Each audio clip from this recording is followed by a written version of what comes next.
Yeah, Ewan. Question to all of the panel. What are the prospects of a hybrid or an interim solution? I've been pushing the teleworking debate for the last, 20 odd years and not seeing much traction. We keep on waiting, it's always 10 years down the track. Even out here in Gungahlin, we're trying to get the erection of a government office so we can stop people travelling. We've got a huge number of small offices out here that are totally vacant. Go to all the country towns, there are a lot of vacant offices. Why can't we have larger teleworking hubs and centres, maybe run by commercial enterprises, that basically say, right, we've given you a virtual office, you can move in here to use the technology, avoid the travel, and then we wait gradually as the technology evolves and people can start using it seamlessly without locational centres. Well, if I could respond to that, I think the opportunity is there. I guess what I'm looking at is the blockers, or what one has to overcome to do that. I think, and I think one also has to accept the complexity of the argument. I don't believe that there's a simple one-size-fits-all message to this, but I would like to see some cross planning conversation about the various aspects of this. It's not just telework good, not telework bad. It doesn't work like that. It's more complex than that. But in terms of how do we get smart with this opportunity for Canberra, for the environment, for the economy, we need to get smart. We need to be thinking smart. We need to be thinking integrated and taking opportunities that are presenting themselves now. To the earlier question about is the commercial side, to me that is the game. Yeah. I mean, the government, I think of this in two ways. I think that there is a hyper-connected Canberra and region, and the government plays its part in that hyper-connected role, but it's not the game. The government isn't the game.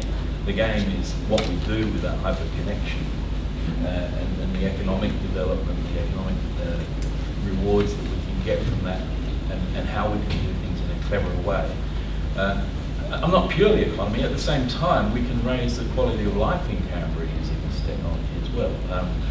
My colleague here taking photographs is running a project, to use this technology to enable kids stuck in homes to take part in things that are going on here, or people that are housebound, or people that are in prison, or whatever, to communicate. So there is a million social uses of this that government can explore and get into. But on the economic side, we've got to get moving and start saying, how do we make this advantage? What's the package of it?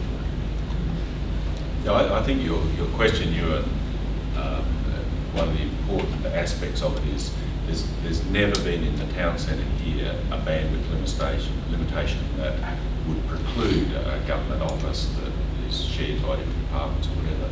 So the problems aren't technological here, they are getting the mindset and the culture and the will and the courage to do things a little bit differently from traditional paths. As noted, not without John. Yeah, there was another question at the front here. Yeah, I'm Rob Walker from the Golden Chamber of Commerce. Mick, to you just a question, going back more to a basic structure. You talked about a mall situation where people go to meet, and we had a situation where they go in, look at product and then go home and buy it on the internet. You're going to have, if you take it to the extreme at the end, where they'll go into the mall, there won't be any shops in there for them to check. It's just my point, yeah. This is the problem. Yeah, there's a lot of malls though. There's a lot of malls, but there's no point having them there if there's no product sold from the mall, because they won't exist. Sure. And this is one of the problems that the smaller cities are starting to find now. Yeah. Their main street structure, the CBD, is being eroded completely by all this. I mean, technology is a fantastic thing, and it's going to happen. We can't avoid it. Yeah. But the social structure is going to change in the country, and we're changing rapidly. What I'm saying to people who are running malls and investing in malls is have a think about this market that's emerging, this hub market. But the next problem I see, Mick, is that you've mentioned two things as well. You've got so many beautiful buildings in Canberra full of offices. All of a sudden you're going to have all these empty offices there. You've already struck that when they moved the defence department out of town. They didn't know what to do with them. You've got the same problem going to develop over this. And when you talk about a hub as being the new innovation, aren't you just creating another office? And if you have people coming into a group, aren't you just creating another office complex? Yeah, you are. Yeah, I mean, but there's something about the benefits of that office in that place, which means that you're not travelling. That there's got. But I'm not. I mean, I don't think there's a simple, easy answer to this. I really don't. That's the whole message of my presentation. I wonder, Mick, if that issue, and that is a very specific and a real issue, I wonder if part of that can be addressed through some long-term thinking from the likes of ACT government and other local councils, where if they are looking at being able to attract and accommodate population growth over time, could you see, or could one see a long-term process, as in 10, 15, 25, 30 years, where as populations are being attracted to centres, let's say Canberra, at the same time that more employers are encouraging and supporting people to work from remote telework centres, are you in fact freeing up existing space to accommodate more coming in?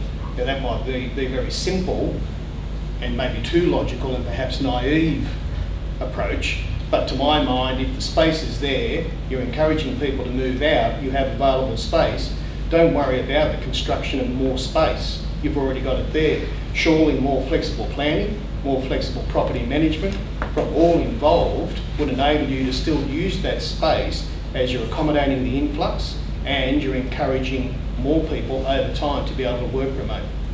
I'd agree, but I haven't been out to Gungahlin before, to tell you the truth, for a long time. There's a lot of people from Sydney or from Golden, where we drive down Northbourne Avenue. Right. I'm blown away by what's happened out here. Absolutely. Sure. I'm just sort of gobsmacked. But we're finding in Golden at the moment, we're getting a lot of Canberra people who are moving to Golden and commuting because of the road structure. And the cost of housing in Golden at present is so beneficial. Yeah. It may not stay that way for long, obviously, when they wake up to what's going on. Yeah. But if you continue to, like you say, you take it out and you've got to replace with something to take its place. I can see, I mean, it's a social, we can't stop it, but we have to manage it.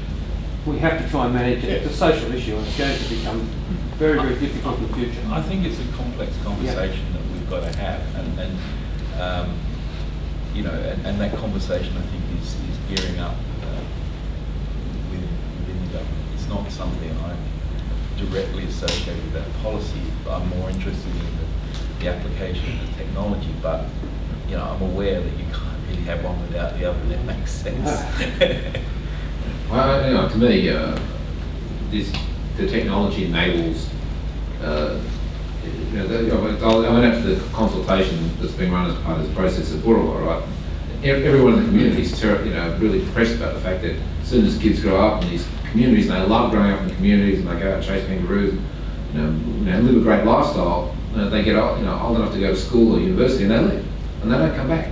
Well, they might come back 20 years later when they sort of suddenly realise actually that's what I want. And the technology here, and yes, there's a huge social transformation that's got to go. We all have to go on, but it does enable people who want to go back and live in the country and have that quality of life, balance their life along exactly the lines you've described. That having to be in the office in the city, that just gets wiped away, and so people can make that choice. And the interesting thing is, how will people choose? They will vote with their feet to live a life experience, and that again is one of the advantages we have in Canberra, and hopefully the region around the smart work towns, is that we can actually enable that. And it's not just individuals, it's not people, it's companies. I mean, there's a package. I mean, you think about England, you think about the home counties, where people moving, generations ago, moving into the Sussexes and the Essexes, and in those spaces of setting up their manufacturing in those spaces. I mean, because it makes sense not to do it in London. And so that if you're thinking about a business, and you're thinking about, well, why would I do this business there? I mean, the lifestyle issues, the environmental issues, all of that stuff comes to the fore. Having the ability to do knowledge type works, to do film post-production in Goulburn, I mean, Bird's right? For Hollywood or for Bollywood, that's possible. All right, we'll take one more question and then Richard. Just in addition to that sort of commentary, David Matthews, Chief Executive of Scriven & Jam, which is a local digital strategy company. The opportunities for Goulburn are twofold. One, there's the ability to be able to regenerate population because there's the accessibility. But the second thing is for the businesses on the high street to be able to vastly expand their market. So they could have specialist niche rural capabilities that might not be just restricted to their local population. And if they can get themselves online and take advantage of what the transformational nature of the NBN, then they're going to create opportunities in a vastly wider context than what they have right here and now. There's an interesting thought around all the NBN communities that will get connected prior to something potentially disastrous happening later in the year. They all have collectively a first mover advantage. There should be some interesting link-ups between Townsville and Canberra or something.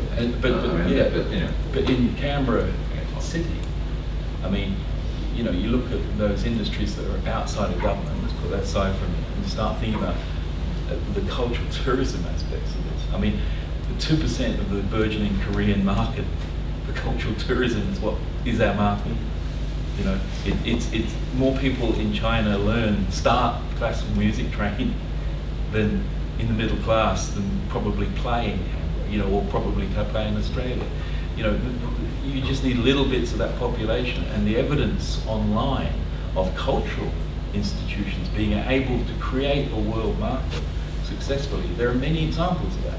I can go home tonight and I can get a live concert from the Berlin Philharmonic in Berlin and pay €10. A Korean or an Indian or a Chinese person is going to have the same feeling about Canberra if we promote it. All right, so look, we might just finish up the formal Q&A there. Thank you, Tim. Thank you, Robert. Thank you, Mick. All of them except Tim, of course, will be here for coffee in a few minutes, so don't let your Q&A end at that point. Tim, I might let you go at this juncture.